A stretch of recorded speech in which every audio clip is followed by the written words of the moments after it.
Hello বন্ধুরা, তোমরা কেমন আছো? আশা করি ভালো আছো। আমি তোমাদের প্রিয় মামনি চলে এলাম আবার নতুন একটা রেসিপি নিয়ে।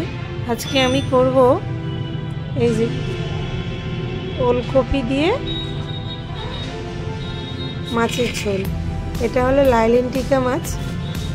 খুব সহজে আর খুব সুন্দরভাবে রান্না আপনাদেরকে দেখিয়ে দিই। এখন আমি কড়া বসিয়ে দিয়েছি, এবার দিয়ে দেবো এতে ওলকপি, দিয়ে দেব একটু জল,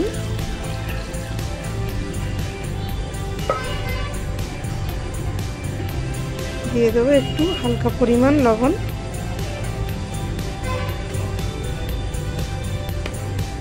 দিয়ে এটাকে 5 মিনিট আমি ভাপিয়ে নেব। আমার 5 মিনিট এটা ভাপানো হয়ে গেছে। এবার এটাকে আমি ছেঁকে তুলে নেব।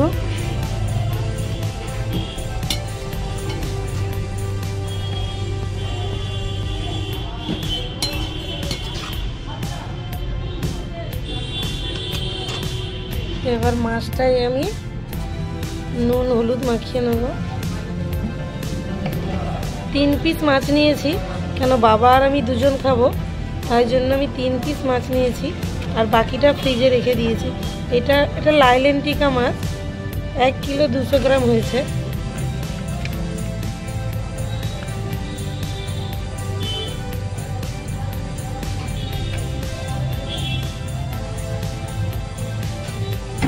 কড়াটা বসিয়ে দিয়েছি, এতে দিয়ে দেবো তেল। তোমরা প্রত্যেকটা ভিডিওতে দেখেছো যে আমি সাদা তেলই ব্যবহার করি।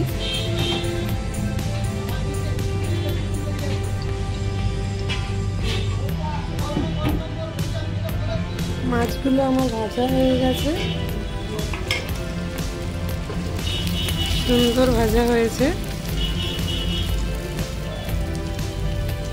এগুলো তুলে নেব।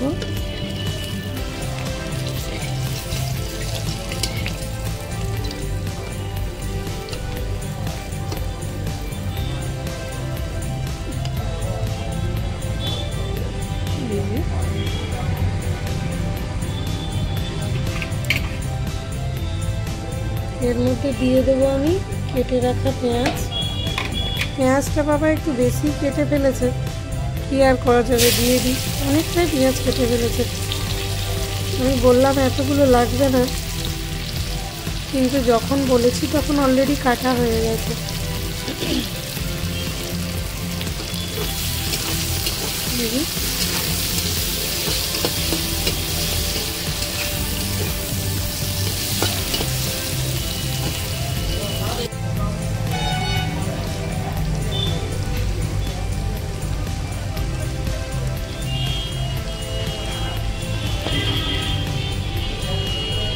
আমি বেশি ভাজবো না, পেঁয়াজটা হালকাই ভেজেছি।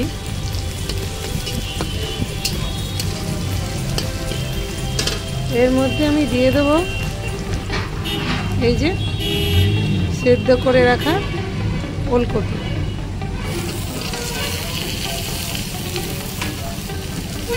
দিয়ে পেঁয়াজের সঙ্গে এটাকে মিনিট 5 মতো হালকা আঁচে ভেজে নেব।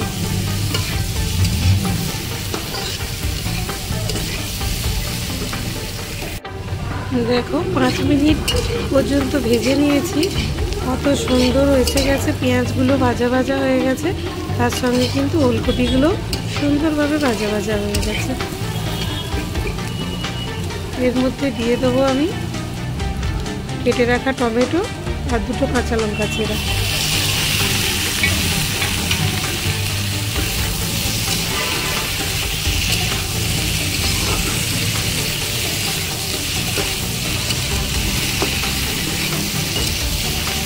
এটাকে আমি 1 মিনিটের মতন ভেজে নেব। 1 মিনিটের মতন আমি ভেজে নিয়েছি।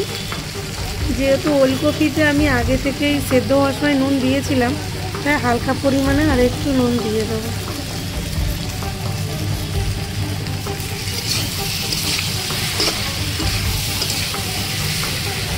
এর মধ্যে দিয়ে দেবো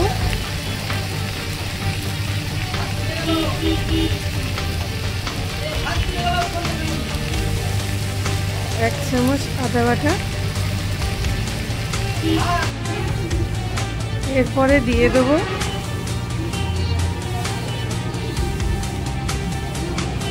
হাফ চামচ হলুদ গুঁড়ো,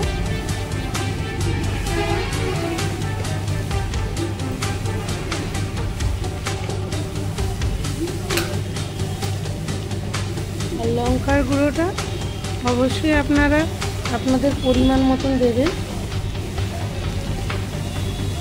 আমরা ঝাল কম খাই, তাই হালকা পরিমাণ লঙ্কা গুঁড়োটা দিব।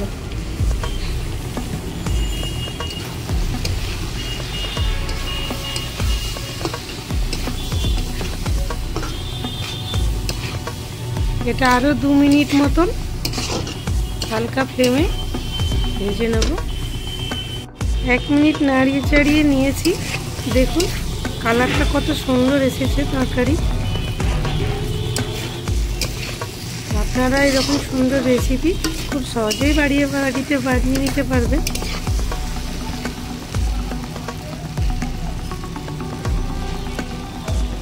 এখন এতে অ্যাড করে দেবো হালকা পরিমাণে একটু জল,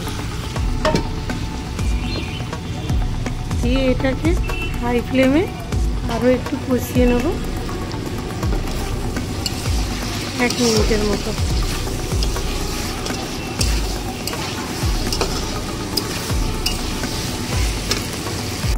1 মিনিটের মতন আমার কষানো হয়ে গেছে, জলটাও সুন্দরভাবে শুকিয়ে গেছে।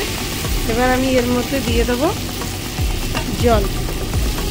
তো জলটা অবশ্যই আপনারা আপনার পরিমাণ মতন দেবেন, কেননা আপনারা যেরকম ঝোল খাবেন ঠিক সেই পরিমাণেই দেবেন।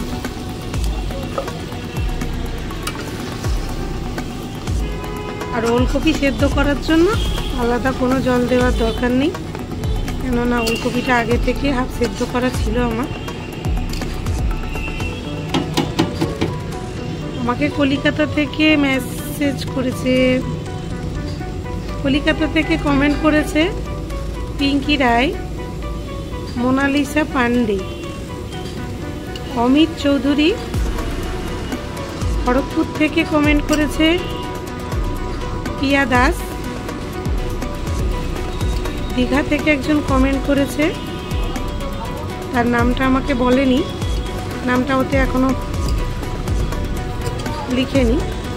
সেই জন্য তোমরা যেখান থেকে ভিডিওটা দেখছো অনেক অনেক ভালোবাসা দিচ্ছ। এইভাবেই ভালোবাসা দিয়ে আমার পাশে থাকবে, সাপোর্ট করবে আমাকে। তোমাদেরকে অনেক অনেক ধন্যবাদ। প্রথম বছরের শুভেচ্ছা আগাম জানিয়ে দিচ্ছি। তোমাদের জীবনটা অনেক শুভ হোক, সুন্দর হোক। এটা ফুটে গেছে, এর মধ্যে আমি দিয়ে দেবো ভেজে রাখা মাছ।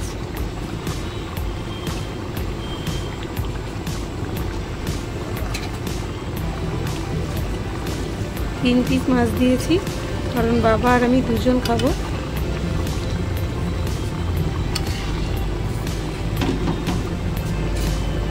আমার তরকারিটা কিন্তু রেডি। তো আমি এর মধ্যে ভাজা জিরের গুঁড়ো দিয়ে নামিয়ে নেব। এই যে এটা ভাজা জিরের গুঁড়ো।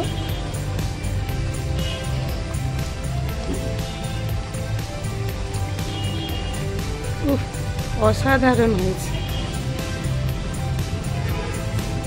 এখন এটাকে আমি নামিয়ে নেব, নামিয়ে আপনাদের দেখাবো। আপনারা চাইলে এতে ধনেপাতাও অ্যাড করতে পারেন।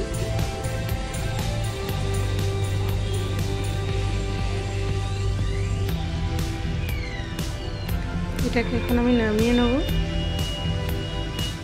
দেখুন তরকারিটা আমার একদম কমপ্লিট। অসাধারণ দেখতে হয়েছে আর খেতেও দুর্দান্ত স্বাদ। তো আপনারা এইভাবেই ওলকপি দিয়ে মাছের ঝোল বানিয়ে নেবেন। আর যে খাবে শেষে এইভাবেই রান্না করার জন্য আপনাকে জিজ্ঞাসা করবে। আরও হ্যাঁ, আপনারা যদি পেজে নতুন হয়ে থাকেন তাহলে অবশ্যই আমাকে সাপোর্ট করে আমার পাশেই থাকবেন।